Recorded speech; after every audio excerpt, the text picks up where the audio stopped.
গতকাল অবৈধভাবে আমাদের পার্টি অফিসের বিলবোর্ড সাইনবোর্ড খুলতে এসেছিল, গোটা কলকাতা পুলিশকে লাগিয়ে দিয়েছে তৃণমূল কংগ্রেসের একটা সাইনবোর্ড খুলবে বলে।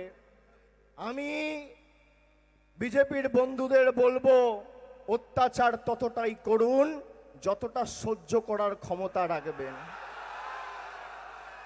অত্যাচার ততটাই করুন যতটা সহ্য করার ক্ষমতা রাখবেন। কুণাল ঘোষ বলছিল যে অভিষেকের কাছে আর দলনেত্রীর কাছে আবেদন, বেঈমানগুলোকে ফেরত নেবে না।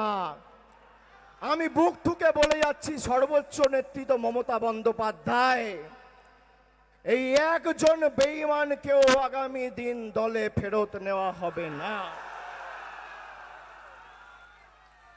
নেত্রী যা ঠিক করবেন শিরোধার্য, কিন্তু যারা তৃণমূলের খেয়ে পড়ে তৃণমূলের এই সময় কর্মীদের হাত ছেড়ে নিজেদের পিঠ বাঁচাতে বিসি গ্রুপে, আমি বালিশ চাটা বলি না, আমি বলি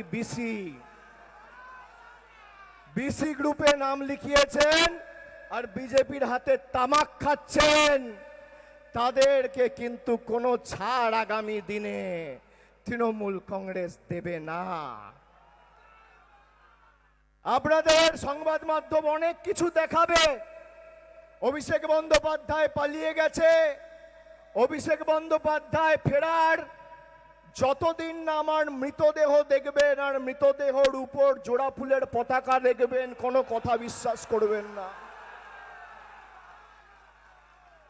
এদের যা জেদ তার 10 গুণ জেদ আমার। जब तक मैं मरा नहीं तब तक मैं हारा नहीं। লড়াই তো হবে, কত ধানে কত চাল বোঝাবো। তোমার ইডি, তোমার সিবিআই, তোমার Kolkata police, Paschimbanga police, STF, CBI, CID সবাইকে লাগাও, যত ক্ষমতা আছে প্রয়োগ করো, তাও জয় বাংলা জয় হিন্দ মমতা বন্দ্যোপাধ্যায় জিন্দাবাদ বেরোবে, মাথা নত হবে না।